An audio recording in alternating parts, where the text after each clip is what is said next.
Capítulo 6, em nome de Jesus. Engrandecido seja o nome do Senhor. A todos que nos acompanham pelo canal do YouTube, pelo Facebook, em nome de Jesus, se houver a oportunidade, pegue um exemplar bíblico e acompanhe a leitura para a glória de Deus. Essa palavra ela há de mudar a sua vida nessa noite, em nome de Jesus, amém? Eu agradeço a Deus por todos que estão presentes e agradeço a Deus pela operação magnífica do teu poder. Nós temos um canal no YouTube e esse canal, para a glória de Deus, já tem crescido e tem alcançado muitas pessoas no Brasil e fora do Brasil. Nós temos muitos comentários e pedidos de oração de Portugal, da França, Reino Unido, do Japão, e glorificamos a Deus, porque às vezes estamos num bairro humilde, numa igreja pequena, mas Deus, Ele cuida de uma forma tão grande que pega o pequeno e bota o poder da palavra viva para atuar no coração dos grandes. Amém? Romanos capítulo 6, versículo 1, a leitura diz assim, o tema da leitura: a graça não deixa permanecer no pecado, antes nos livra do poder do pecado. Amém? Versículo 1. Louvado seja Deus. Diz a palavra de Deus, versículo 1. Glória a Deus. Que diremos, pois? Permaneceremos nós no pecado, para que a graça seja abundante? De modo nenhum. Nós que estamos mortos para o pecado, como vivemos ainda nele? Ou não sabeis que todos quantos fomos batizados em Jesus Cristo, fomos batizados na sua morte? De sorte que fomos sepultados com Ele pelo batismo na morte, para que, como Cristo ressuscitou dos mortos, pela glória do Pai, assim andemos nós também em novidade de vida. Porque se fomos plantados juntamente com Ele na semelhança da sua morte, também o seremos da sua ressurreição. Sabendo isso, que o velho homem foi com ele crucificado, para que o corpo do pecado seja desfeito, a fim de que não sirvamos mais o pecado. Porque aquele que está morto está justificado do pecado.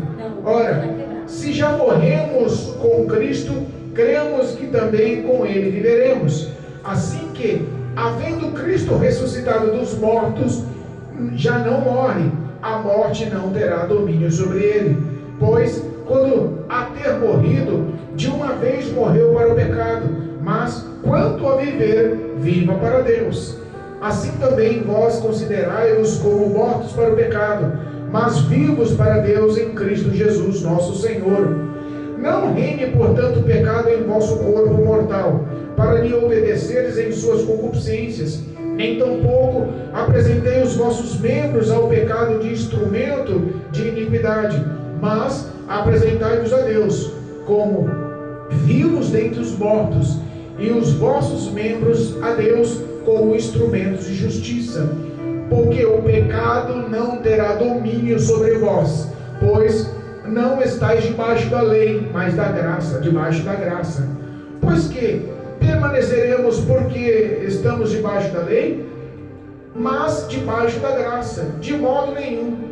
Não sabeis vós que a quem vos apresentardes por servos para lhe obedeceres, sois servos daquele a quem obedeceis?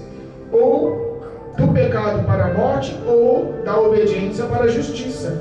Mas graças a Deus que tendo sido servo do pecado, obedeceis de coração a forma de doutrina a que fostes entregues, e libertados do pecado, foste feitos servos da justiça. Falo como homem pela fraqueza da vossa carne, pois que, assim como apresentastes o vosso membro para servires às imundícias e a maldade para a maldade, assim apresentai os vossos membros para servirem a justiça para a santificação. Porque, quando erais servos do pecado, estáveis livres da justiça. E que fruto tinhais? Então, das coisas que agora vos envergonhais. Porque o fim delas é a morte. Mas agora, libertos do pecado e feitos servos de Deus, tendes o vosso fruto para a santificação e por fim a vida eterna. Porque o salário do pecado é a morte, mas o dom gratuito de Deus é a vida eterna por Cristo Jesus, nosso Senhor. Amém? Louvado seja Deus. Eu sei que a leitura é um pouquinho longa, mas essa palavra é tão instrutiva, tão pedagógica, e ela tem algo a nos ensinar esta noite. Nós glorificamos a Deus porque Deus fielmente tem prontificado a palavra no momento certo, para a hora certa. Os louvores me afirmaram a palavra, a leitura oficial dessa noite me afirmou a palavra, a oportunidade da Dalvinha me afirmou a palavra, a presença de vocês me afirmaram a palavra. Glorificamos a Deus porque sabemos que nada é em vão. Sabemos que a presença de Deus, ela é reverenciada justamente de dentro para fora no coração do homem. Nós temos aqui um contexto no livro de Romanos, onde Paulo, que foi aquele que fundou a igreja em Roma. O apóstolo Paulo foi um dos maiores fundadores de igreja, um dos maiores expansionistas do evangelho sobre a face da terra. E nós temos que a presença de Paulo, depois da fundação da igreja, ela foi necessária novamente. A igreja em Roma, ela vivia uma história de divisão e não era uma igreja tão grande. Os grandes teólogos e os grandes estudiosos dizem que a igreja, ela tinha em torno de 50, 60 membros. Mas mesmo sendo uma igreja pequena aos olhos do perfil religioso, nós vemos que aquela igreja pequena estava dividida. Havia divisão, pessoas levando divisão para dentro da igreja. Pastor, mas isso é comum nos dias atuais? É. Infelizmente, nós vemos que a religião, ela tem o seu ato de falha em vários setores, e não é só na evangélica. Em todos os locais nós vemos as pessoas que elas estão à frente dos trabalhos como pessoas boas ou como pessoas falhas, como pessoas que acertam, como pessoas que erram. O ser humano tem um fruto da natureza interna e um fruto de pecado e de erro. E Paulo estava levando o poder vivo da palavra de Deus para aquela cidade, vivo da palavra de Deus para os romanos, e viu que havia dentro daquela igreja uma certa divisão. Quem causava divisão na igreja? A Bíblia fala sobre os judeus judaizantes, aqueles que seguiam ainda o Velho Testamento. Jesus veio e deu um ponto final no Velho Testamento, inaugurou o tempo da graça, inaugurou o tempo da misericórdia, inaugurou o tempo da ação de Cristo Jesus na cruz do Calvário para pagar preço pelos meus e os seus pecados. Dali em diante começou uma nova era. A ação da lei, ela focava o pecado e o erro das pessoas. A ação de Cristo, ela focava o arrependimento do pecador para a redenção dos seus pecados. Muda o contexto. E você já entrou numa igreja que as pessoas têm uma ideia aqui, uma ideia ali, as pessoas mostram uma filosofia aqui, uma filosofia ali. Difícil encontrar quando tem uma comunhão 100%, difícil encontrar quando as pessoas pensam da mesma forma. Ali naquela igreja estava havendo esse tipo de divisão. Os judeus judaizantes estavam ministrando a lei, e ministrando a lei estava abolindo a graça. As pessoas ainda lembravam da época da lei. Lembra da época da lei? Olho por olho, dente por dente. Aquele que pecasse, furtasse, pegasse, cortavam as mãos. Imagina se fosse isso até hoje. Aquele que pecasse contra a palavra de Deus, ou aquele que pecasse contra o rei, falasse mal contra, aquela pessoa era morta a pedradas. Olha só como seria hoje, quantas pessoas não morreriam? As pessoas que pecassem levariam um animal para um holocausto, para oferecer em holocausto, para perdão dos seus pecados. Imagina, não teria um bichinho na face da terra hoje. Até os passarinhos não estavam dando pedrada para pegar no ar, para fazer holocausto, para perdão de pecado. Presta atenção. A situação, ela entrou no limite, e Cristo veio para mudar a história, não desatualizando e não descredenciando a lei. O pecado é pecado, na lei ou na graça. E Jesus veio, através de Paulo, mostrar um pensamento que estava levando divisão. Qual é o pensamento? O primeiro versículo expressa: o que nós vamos fazer? Vamos continuar no pecado? Porque se a gente continuar no pecado, quem sabe a graça, o favor de Deus continua nos alterando, nos enchendo, nos agraciando. Pessoas pessoas que ainda estão dentro da igreja do Senhor, mas com os pensamentos e ações fora da casa do Senhor, estão em cima do muro, mostram uma coisa que não vivem. Essa estava sendo a verdade daquela igreja. Paulo fala, olha, não pode ser, não podemos viver dessa forma. Se nós pegarmos no capítulo 5, um capítulo anterior do que lemos, no versículo 21, o primeiro versículo do capítulo 6, o último versículo, 21, é bem pertinho, diz assim, para que, assim como o pecado reinou na morte, também a graça reine pela justiça da vida eterna por Cristo Jesus, nosso Senhor. O pecado reinou no período da lei, mas Cristo Jesus veio mudar a ação do pecado para a ação da graça, para a ação de mudança, novidade de vida. E ele dá uma simbologia aqui. A simbologia que ele mostra o comparativo, ele fala, a gente não pode andar em pecado. Nós saímos do jugo do pecado. Pastor, me explica aí o que é pecado. Tudo aquilo que ofende as escrituras, tudo aquilo que ofende o bom senso, tudo aquilo que o nosso subconsciente sabe que é errado. Às vezes o homem está tão afinco nas suas crenças, nos seus direitos, mas o íntimo do coração dele sabe que ele faz o que é certo, ele sabe que faz o que é errado. O pecado é aquilo que condena a sua alma, o pecado é aquilo que pesa o teu ser, o pecado é aquilo que você sabe que mesmo que todo mundo aprove, todo mundo te dê um tapinha nas costas, ou que todo mundo faça igual, continua sendo errado. E Paulo dá um exemplo aqui, olha, a simbologia do pecado não pode mais fazer parte da nossa vida. Não podemos viver ou andar nos erros, nos pecados do mundo, porque nós, como Cristo morreu na cruz do Calvário, nós também fomos mortos no batismo nas águas. Quem lembra do batismo nas águas? Nós temos uma liturgia dentro da igreja religiosa evangélica cristã. A pessoa vem como está, aceita Cristo Jesus como Senhor e Salvador. Não há restrições. Qualquer pessoa, ela pode entrar na casa do Senhor, participar dos cultos, glorificar o nome do Senhor, e ela pode viver a vida que ela quiser. Mas a partir do momento que ela deixou de ser visitante e ela quer ser membro do corpo de Cristo, a partir do momento que ela levanta suas mãos e aceita o Senhor Jesus como Senhor e Salvador, ela tem que valorizar, respeitar e obedecer os valores e os mandamentos da Bíblia para fazer parte do corpo de Cristo. Era isso que Paulo estava falando. Vocês não podem permanecer no jugo do pecado, na ação do pecado, na conduta do pecado e achando que estão bem com Deus. Não estão. É para isso que o batismo nas águas serve.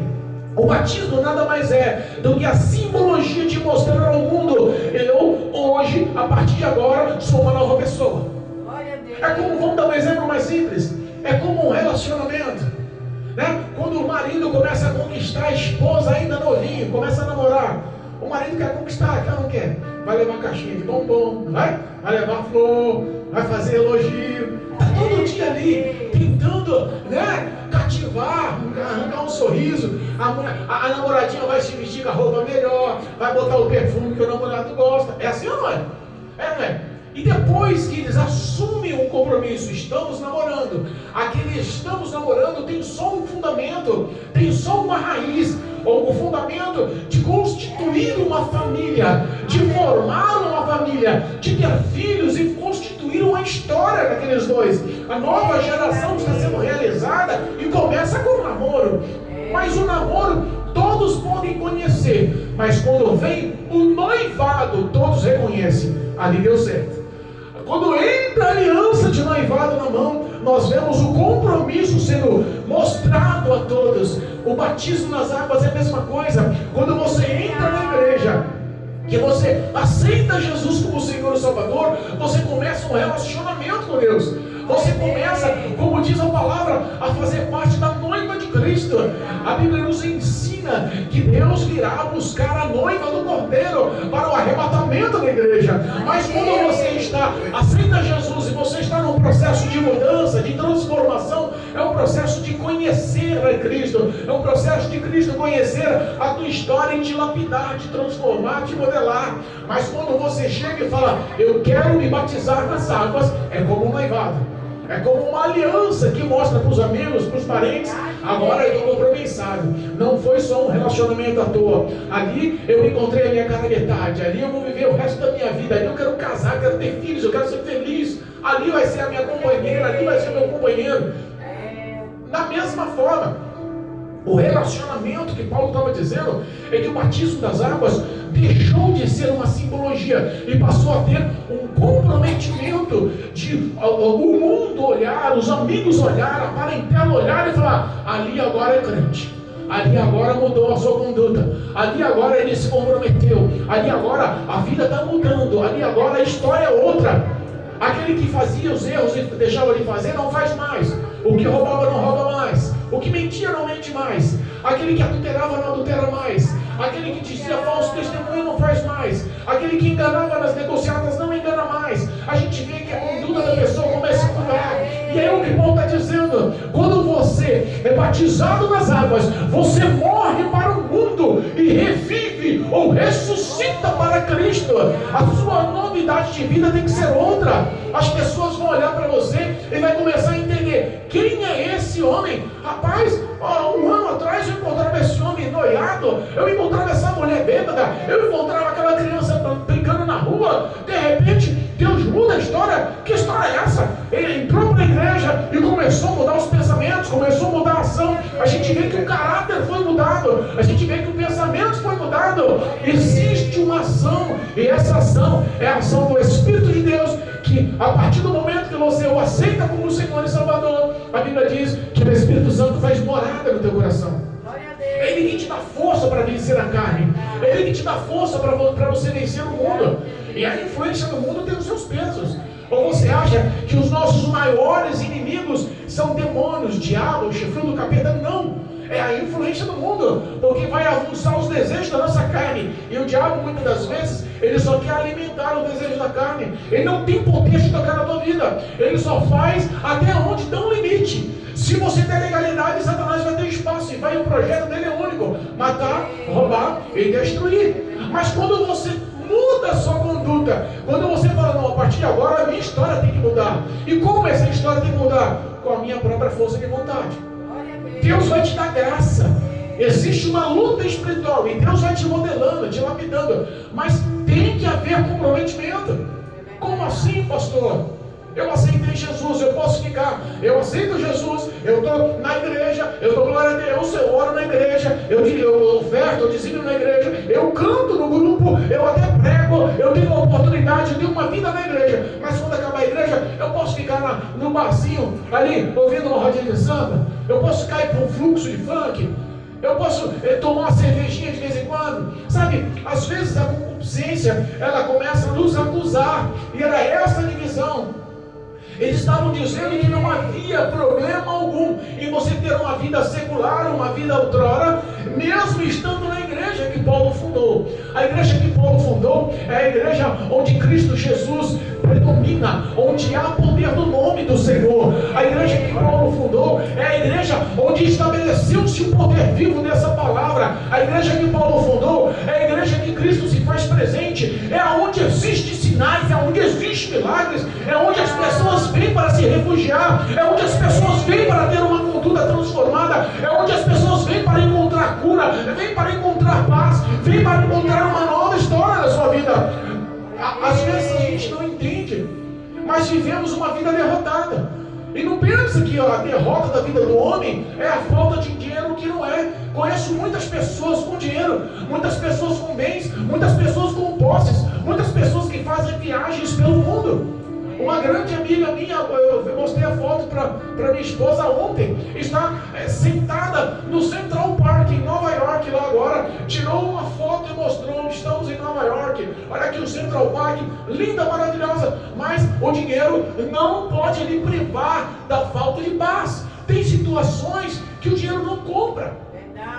Tem situações que o dinheiro não compra. Se você pegar a leitura oficial, o capítulo 5, nós estamos no capítulo 6, o capítulo 5, versículo 1 diz assim, ó: sendo, pois, justificados pela fé, temos paz com Deus por nosso Senhor Jesus Cristo. O que nos justifica a paz? O que nos justifica? Crer que Cristo Jesus é o Senhor e Salvador. Quando você é justificado pela fé, é pelo que você crê. E quando a gente fala em crer, é o ato de obedecer. Eu não posso falar que creio em Cristo Jesus se eu não ando conforme os seus preceitos. Eu não posso falar que tenho comunhão com Deus se eu não ando conforme os seus valores. Jesus diz assim, ó, aquele que crê em mim, quem disse o próprio Jesus, aquele que crê em mim, guarda no teu coração as minhas palavras e as pratica. Eu não posso falar que eu creio no Senhor se eu não ando conforme o querer dele. É a mesma coisa, o esposo não pode falar para a esposa, eu te amo, se ele vive em mentira, desobediência, engano, erro. A esposa não pode falar para ele, eu te amo, porque vive em discórdia, vive em adultério, vive em erros, em falso testemunho. Não dá comunhão. A gente não consegue viver uma vida íntegra aos olhos de Deus se nós não andamos com um perfil de obediência. E nós entendemos que Paulo aqui, ele mostra alguns exemplos e diz que nós temos uma vida, e essa vida ela tem que ser preservada, porque o nosso maior bem, a nossa joia mais preciosa está em jogo, que é a nossa alma. A gente já parou para pensar no que representa estarmos com Cristo eternamente? Olha o que diz o versículo 8. Ora, se já morremos com Cristo, ou já morremos para esse mundo, já morremos para o pecado, vivemos na fé, vivemos com obediência, se nós estamos com o Senhor Jesus na morte, cremos que também com Ele viveremos pela eternidade. Viveremos, porque da forma que Ele morreu na cruz do Calvário, ao terceiro dia ressuscitou, nós cremos que as pessoas que abrem mão dos desejos desse mundo, abrem mão do pecado e da iniquidade e começam a dar um perfil de obediência, a gente entende que a graça atuante de Deus muda a vida, muda a história. Eu conheço algumas pessoas que infelizmente aceitaram a Cristo Jesus com tanta alegria. Quando foi feito o apelo, vieram à frente chorando, dobraram os joelhos, declararam com grande fé, e a gente viu que se formou, houve uma comoção. Dessa vez vai se firmar, dessa vez vai mudar a história, dessa vez vai haver libertação, dessa vez vai haver uma transformação. Mas pouco tempo depois, falou assim, pastor, olha, eu sei que a palavra de Deus é certa, eu sei que a igreja é o caminho correto, eu sei que o Senhor está pregando a verdade, e eu concordo com tudo, mas eu não consigo ficar na igreja, porque eu não largo a maconha me relaxa. Você me entendeu? Então, era esse tipo de ação que atua sobre os desejos, sobre a concupiscência, que escraviza o homem, que escraviza a história do homem. Porque quando a gente morre para o mundo, nós temos que entender que a partir de morrer para o mundo, nós vivemos para Deus. E não tem como um pai falar que ama um filho sem a desobediência. Se o pai fala assim, filho, vai lá comprar o pão, vou nada. Vai você.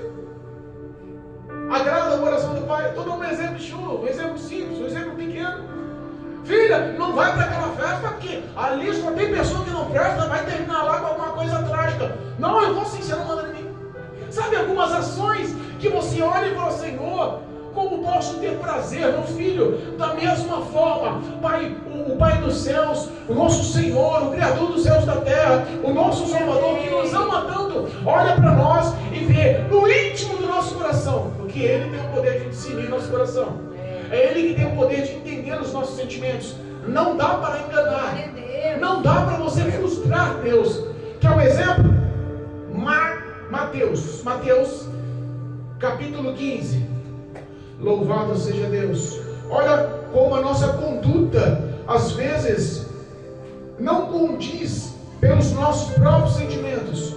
Olha o que diz, Mateus, capítulo 15, versículo 28. Diz assim, ó: mas o que sai da boca procede do coração, e isso contamina o homem, porque do coração procede os maus pensamentos, morte, adultério, relações extraconjugais, furtos, falso testemunho e blasfêmia.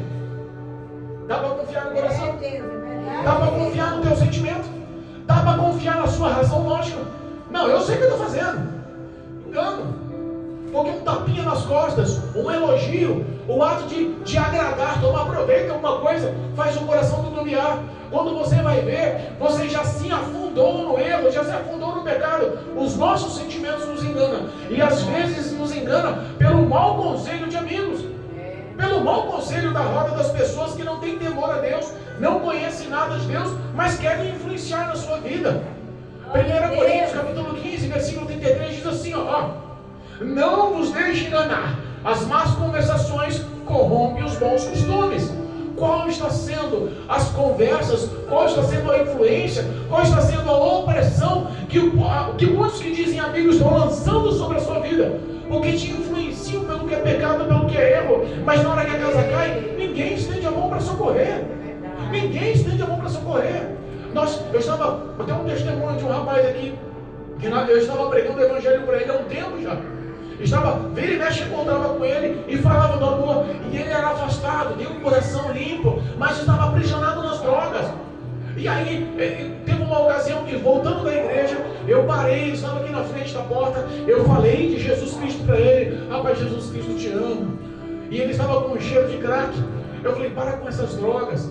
Ela destrói o teu físico, destrói o teu intelectual, destrói o teu emocional, destrói a tua família. Você fica sem perspectiva de futuro. O crack, ele vai te matar em pouco tempo. A Bíblia chama isso de pecado, mas Cristo tem o poder de mudar a sua vida. Jesus pode mudar a tua história. Ele me ouvia com atenção. O rapaz que estava do lado começou a dar gargalhada. Ele não aguentou e riu também. Olha o poder da palavra. Eu olhei para ele e disse, meu amigo, você pode rir de mim, mas a palavra continua tendo poder. Hoje você pode zombar na minha cara e apoiar o teu amigo na gargalhada, mas se amanhã você precisar de um pacotinho de bolacha no hospital, ele não vai te levar, mas essa palavra vai te acompanhar. Gente, eu falei, no outro dia deu uma crise de dor de estômago no rapaz. Eles tinham bebido muito, já consumiram muita droga, deu um início de úlcera, estourou a úlcera, foi para o hospital, ficou internado lá 45 dias. Olha o poder da palavra. O amigo que zombou, o amigo que influenciou, o amigo que convidou, o amigo que participou, o amigo que estava do lado no momento das drogas, do pecado, do erro, apoiou, foi levar uma palavra de consolo, foi dar alguma ajuda financeira, foi lá dar um abraço, foi ouvir as dificuldades do amigo. Ninguém estende as mãos. É por isso que nós temos que entender que a nossa maior comunhão tem que ser com Deus. Vivamos a novidade de vida. Quando o homem se entrega a Deus, quando a mulher se entrega a Deus, o mundo começa a ver a diferença pelas suas ações. Você se esforça e Deus te dá a graça para a vitória. Não tem como não dar, não tem como não dar certo. Operando Deus, diz a palavra, que ninguém pode impedir. Sabe aquelas pessoas que você vê que mudou a história? Você olha para pessoas e fala, rapaz, o coração mudou, o sentimento mudou, o brilho no rosto mudou, a conduta mudou, o caráter mudou, as vestes mudaram, o linguajar mudou, o proceder mudou, não quer mais tomar vantagem, não quer mais fazer o que é errado. Alguma coisa aconteceu com esse homem, alguma coisa aconteceu com essa mulher, e se você for buscar o conhecimento do que aconteceu, Jesus Cristo está na história. Cristo, ele tem que fazer parte da vida do homem, para que o homem seja bem sucedido em todos os setores da vida dele. Não dá para o homem achar que pode mudar a vida sem Cristo. Não, vivemos uma luta espiritual, vivemos uma batalha espiritual, que é um exemplo da batalha espiritual. Agora, espiritualmente, tem uma guerra nos céus, aqui, em cima, no mundo espiritual, na igreja, para que o sono venha, para que a falta de tensão bata, para que eu perca o foco da palavra. Qualquer barulho, qualquer movimento, qualquer ação que aconteça lá fora vai te roubar a atenção. Existe uma luta espiritual, porque Satanás sabe que o poder dessa palavra é a verdade, e a verdade liberta a vida do homem. A verdade tem o poder de transformar a vida do homem. Não é a palavra do pastor Assis, não é a palavra da igreja, do religioso, mas é uma ação sobrenatural. O Espírito Santo de Deus tem poder de convencer o homem do pecado, da justiça e do juízo. Mas aqueles que tentam enfrentar a vida achando que são altamente capazes. Não, eu sou formado, eu sou estudado, eu tenho diploma, eu tenho influência, eu sou um cara vivido, eu tenho experiência na vida, jamais vou deixar levar, eu sempre faço, deixo de fazer. Engana o homem, porque os sentimentos dele mudam. Versículo 12 da leitura oficial do capítulo 6 diz assim, não reine, portanto, o pecado em vosso corpo mortal, ou não reine, ou não domine. Não permita, não dê espaço, não dê legalidade para o pecado dominar o seu corpo mortal, para que não lhe obedeçam as suas concupiscências. Porque o homem, porque o ser humano, ele já tende para o pecado. Quer um exemplo? Como a natureza no jardim do Éden, quando Deus falou para Adão: Adão, não coma do fruto da árvore do conhecimento do bem e do mal. Houve o ato da desobediência, houve o ato do pecar, de denegrir, de não respeitar a vontade de Deus, e ele consumiu. Daquele momento foi o primeiro pecado. E nós somos descendência de Adão. Nós temos a descendência, uma herança genética do pecado em nossas vidas. Mas a Bíblia nos ensina também que Cristo Jesus, da mesma forma que o pecado entrou por um homem na face da terra, Cristo Jesus se fez pagador desses erros, pagador dessas iniquidades, pagador desses pecados, para que a culpa que viesse sobre a minha vida, sobre a sua vida, fosse lançada por Ele na cruz do Calvário. Por isso a necessidade de termos a aceitação e uma vida mudada com o Senhor. Glória a Deus. O pecado parece ser simples e parece ser rotineiro. Você não condena ninguém por uma pequena mentira, condena? Você não condena ninguém por uma historinha, um falso testemunho. As pessoas que às vezes, brincando, induzem e proclamam o nome do Senhor Deus em vão. Ou as pessoas que já acham natural e normal a cobiça e o desejo. A cobiça e o desejo pelos bens do próximo. Ou o carro que ele tem, olha a moto que ele tem, olha a casa que ele tem, olha o celular que ele tem. Ou a cobiça física, carnal. Passa o homem com a roupinha justinha, que agora está uma moda dos caras usando umas calças, parece a vácuo, né, coladinha, marcando o corpo, delineando o corpo do cara. Passa e é comum, mulheres são mais discretas, mas existe uma cobiça, um desejo. O homem da mesma forma, uma calça colada, uma mini saia, o homem passa e se perde no olhar. E a Bíblia nos ensina, olha só como o pecado domina, mas tem consequência. A Bíblia fala que Deus perdoa os pecados, mas a consequência do pecado o homem paga. O que o homem planta, ele colhe. A Bíblia diz que se você olhar e cobiçar no teu coração, já cometeu adultério. Reparou que Cristo não dá para se enganar, ou sejamos verdadeiros com o Senhor, ou o pecado ganha de nós. Porque a rotina que a sociedade, a mídia implantou em nossas vidas, mostra que não é erro, mostra que não é pecado, mostra que não tem nada de falho. E não é essa a verdade da palavra de Deus. Nós se deixamos levar, e quando nós paramos para analisar, já estamos escravizados pelo pecado. Quantas pessoas não conseguem se libertar? No passado, eu vou para 50 anos. Na minha adolescência, na minha infância, para minha adolescência, eu lembrava que nas escolas, o menino que puxasse um cigarro de bituca e fumava do lado, o cara era o descolado, o malvadão, o cara era o tal. E quando a gente via que as pessoas fumavam, a gente se distanciava daquela pessoa. Mas esse cara fuma, não vou ficar do lado dele não. Já tinha um temor, um receio no coração. Mas hoje em dia você vê que o que era uma coisa extremamente absurda de estar do lado de uma pessoa que fumava na minha infância, hoje já não é mais absurdo. Todo mundo faz o que quer da vida. Eu lembro como hoje, eu tinha 11 anos de idade. Eu estava em cima eu morava na rua de baixo. Eu estava em cima da laje do vizinho, virando pipa. Daqui a pouco houve uma gritaria. Eu saí do lado de fora. E eu saí do lado de fora, e minha mãe saiu do lado de fora, os vizinhos saíram do lado de fora, e sobe um cara gritando um com o outro com uma arma de fogo na mão. Era uma pistola, não sei o que era, mas era uma arma grande. Eu era criança, não sabia distinguir. Correndo atrás de um cara sem camisa, hoje você vai morrer dando tiro. Aquilo, eu fiquei pasmado, aquilo me aterrorizou. Poucos metros na frente, antes da subidinha da rua, ele alcançou o cara. O cara entrou para dentro do bar, ele arrastou o cara para fora do bar e deu 2 tiros na cabeça dele. Aquela cena ficou na minha cabeça. Pedaços da massa cefálica ficou preso no chão. O crânio e partes do cabelo foram arrancados com uma bacia do cimento. Aquela cena não chocou só a mim, chocou o bairro inteiro. Parece que o Jardim Filhos da Terra inteiro entrou em luto pelaquela morte. Aquilo traumatizou as pessoas, comentou aquilo por meses. Hoje, se a gente fala que morreu um aqui, foi tarde. O coração cauteriza. É isso que o pecado faz com a gente. É isso que o pecado, é a ação do pecado na minha vida. Às vezes você já está fazendo o que é errado, mas todo mundo aceita, ninguém contesta mais, ninguém confronta você. você. E o Evangelho, ele veio para o confronto. O Evangelho, ele veio para mostrar o que é certo e o que é errado. O Evangelho representa o protesto contra o pecado. Às vezes, nós temos o apoio dos parentes, temos o apoio dos amigos, às vezes temos apoio até dentro de casa, às vezes todos conduzem da mesma forma. Mas se a tua consciência te pesa, porque Deus mostra para você que as suas ações não são aplausíveis, não são aceitas, cuidado! Cuidado, porque pode haver uma ação da parte de Deus. A Bíblia diz que o diabo, ele veio para roubar, matar e destruir, mas que Deus, ele veio para dar vida e vida com abundância.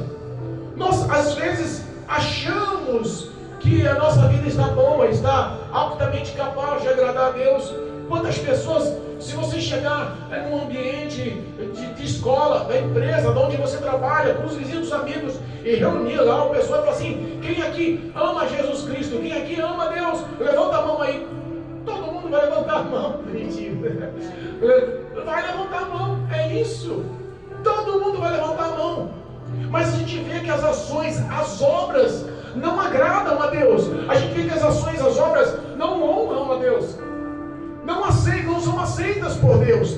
Sabe o que acontece? Se tornamos escravos. Versículo 16 do capítulo 6 diz assim, ó: não sabeis vós que a quem vos apresentardes por servos para lhes obedecer, sois servos daquele a quem obedece?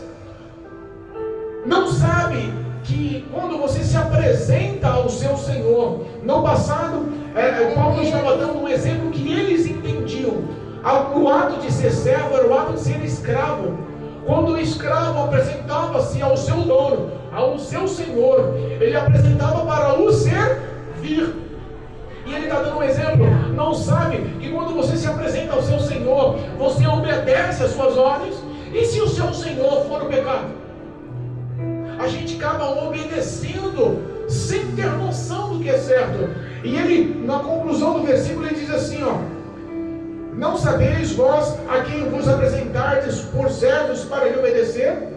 Pois sois servos daquele a quem obedeceis, ou pelo pecado para a morte, ou do pecado para a morte, ou da obediência para a justiça. Da obediência para o que é certo.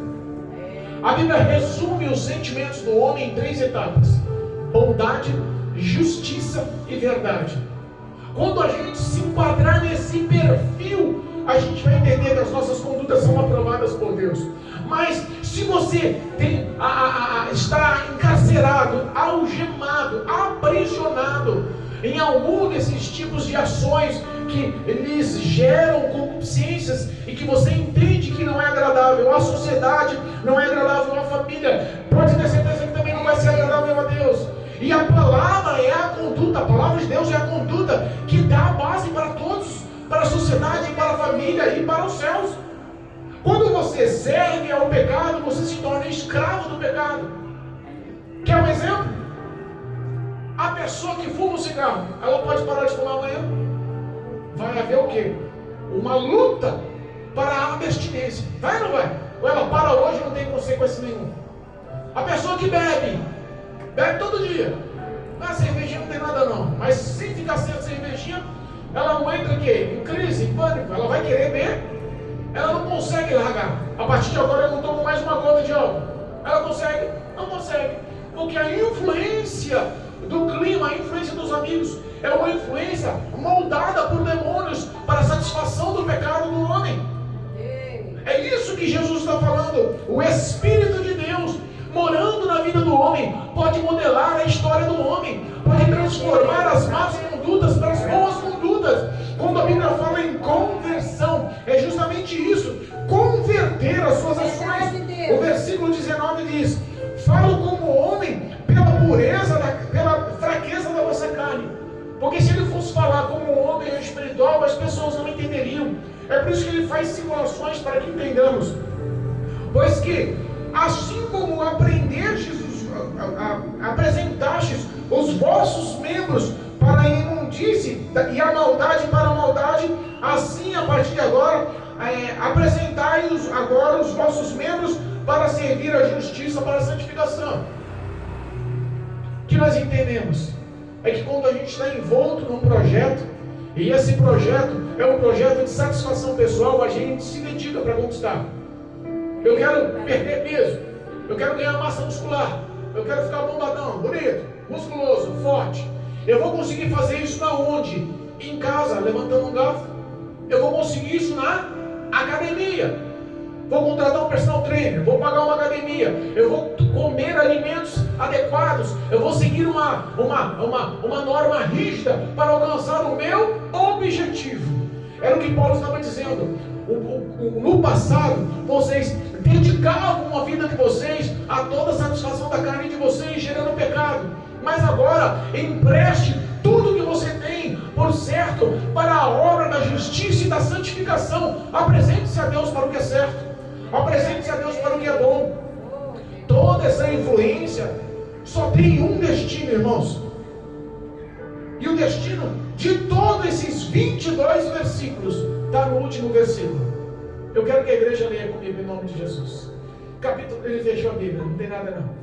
Capítulo 6, versículo 23 diz assim. É o resumo dessa palavra. Todos esses 22 versículos foram para justificar o 23.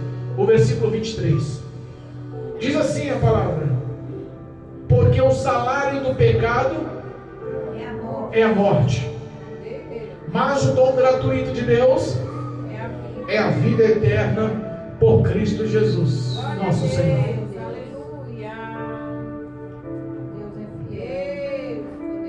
Isso não é um culto de condenação. Isso não é um culto de apontamento. Esse não é um culto de mostrar quem é certo e quem é errado. Isso não é um culto de mostrar o pastor se julga santo e eu sou pecador. Não. Isso é um culto ao qual o Espírito Santo nos cobra uma posição de vida. Essa palavra nos mostra uma conduta que não está agradando a Deus, mas que podemos sim agradar a Deus. Uma conduta de liberdade, uma conduta de transformação. Uma conduta que gera a paz que o mundo não consegue nos dar. A paz que gera em nossas vidas toda a certeza que estamos no caminho certo. Às vezes eu conheço pessoas que têm tanta influência, tanto dinheiro, dono de lojas, com muito dinheiro, muito, lojas em shopping, muito dinheiro, lojas de rua, muito dinheiro, que não conseguem ter paz. E aí a gente olha pra gente, vivendo com salário mínimo. É Deus, é verdade. Quantas pessoas estão com o armário vazio? Está com chinelinha havaiana com preguinho na sola? É verdade. Quantas pessoas não têm perspectiva da mistura da manhã? Não sabe como vai pagar a água e a luz que está atrasada. Mas você olha para ela, é tão agraciada, ela gera paz. É nela que muitas vezes as pessoas correm para pedir uma oração. É nela que muitas vezes as pessoas correm para pedir um conselho. É nela que muitas vezes as pessoas olham e falam: não entendo, tudo está dando errado na face da terra. E o homem continua com paz, a mulher continua com paz. Parece que nada o afeta. Cristo quer lhe oferecer a salvação, para que essa paz seja gerada no teu coração. O mundo não tem poder de te influenciar, a menos que você dê espaço, legalidade para isso. O diabo não tem poder de te tocar, de te influenciar, a não ser que você permita isso. Cristo Jesus te oferece liberdade, libertação, transformação, mas acima de tudo paz, vida plena e abundante, coisa que o dinheiro e a prosperidade não pode te dar, os amigos, a influência não pode te dar, os bens, o acúmulo de bens, o dinheiro, a conta gorda no banco não pode te dar. Mas hoje eu lhe ofereço a maior riqueza que existe sobre a face da terra, uma condução certa da tua alma para entrar no reino dos céus pela eternidade. Jesus Cristo, caminho, verdade, vida. Sem Ele ninguém chegará a Deus. Sem Ele ninguém vai poder cortar o caminho. Ninguém vai poder apoiar a sua vida, as suas obras, os seus sentimentos, as suas falas, os seus pensamentos na vida do próximo. A Bíblia fala que nós seremos julgados por nossas obras. nós seremos julgados por nossas ações. E existe o acerto de contas. Existe o acerto de contas. Eu estudei com um rapaz, não sei se vocês conhecem, ele era chaveiro aqui embaixo, descendo a Manuel Velho da Luz. Lá embaixo, o apelido dele era Ratinho, ou Rato. O Rato estudou comigo. Gostava demais dele. Fiquei sabendo que ele se suicidou. Nossa, não sabia. Se suicidou. Ele é primo da minha que trabalha comigo. Ele estudou comigo da terceira série até o término do ensino médio, até o terceiro colegial. A gente tinha muita proximidade, muita amizade, mas por muito tempo eu não ouvia. E uma semana antes do suicídio, eu encontrei com ele lá embaixo, no treinador de ensino. Fui comprar um negócio no depósito de material de construção e encontrei ele em cima de uma motinha, uma Burgmanzinha preta. E ele olhou para mim com um sorriso no rosto. Ele olhou para mim com alegria, me cumprimentou, fez piada. Lembramos do passado, demos risada junto. Mas eu não tive discernimento de saber que ele estava vivendo uma depressão profunda. Eu não consegui enxergar na face, nas ações, nas obras, na fala dele, que ele estava vivendo uma depressão crônica. E uma semana depois ele tira a sua vida. Quem conhece o coração do homem é só Deus. Às vezes você encontra com pessoas rindo à toa, que mostram que a vida dela é um bom exemplo de ser seguida, que mostram que a conduta dela é aprovada por todo mundo, mas não é aprovada por Deus. Mas hoje eu te ofereço Cristo Jesus. É esse que sonda os nossos pensamentos e antes de sair as palavras dos nossos lábios, Ele já conhece. Eu ofereço uma vida eterna. Eu ofereço a presença de Cristo Jesus através do Espírito Santo para governar e dirigir os seus passos, dirigir os seus caminhos. Eu não poderia terminar essa pregação sem fazer um apelo. Eu não poderia terminar essa pregação sem mostrar que existe sim o caminho largo, ao qual muitos entram, mas a Bíblia fala que é um caminho que conduz à perdição, e falar também do caminho estreito, ao qual poucos encontram. Vocês hoje têm a oportunidade de decidirem. Vocês hoje têm a oportunidade de tomar uma ação de fé. Muitos dizem que têm fé, mas sem obras ela não tem valor nenhum. Mas hoje, em nome de Jesus, oferecemos a oportunidade de uma aliança com Deus.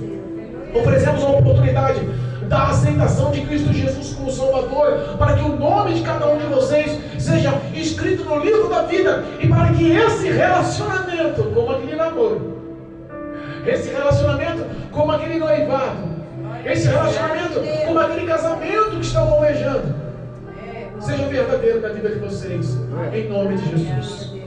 Aquele que quiser aceitar Cristo como Senhor, faça um sinal nas suas mãos. Eu quero orar por vocês. A Bíblia fala que não é por força e por violência, mas eu insisto, porque o dia do amanhã não nos pertence. Se eu soubesse que o meu amigo Ronaldo Rato, o Ratinho, como todo mundo conhecia, o chaveiro, que todo mundo conhecia no bairro, estaria morto uma semana depois, talvez eu teria falado do Evangelho de uma forma mais profunda para ele. O amanhã não nos pertence. Pessoas que amamos morrem, e a Bíblia fala que após a morte segue-se o juízo de Deus, e não vai ninguém interferir nessa obra, é você e Deus. Mas Jesus veio trazer uma novidade de vida eterna sobre a vida de cada um de vocês. Amém? Se não quiser, não tem problema, que a graça de Deus acompanhe vocês. Se alguém quiser uma oração especial no fim do culto, pode nos chamar, fazemos uma oração para a glória de Deus. Amém? Louvado seja Deus. Eu quero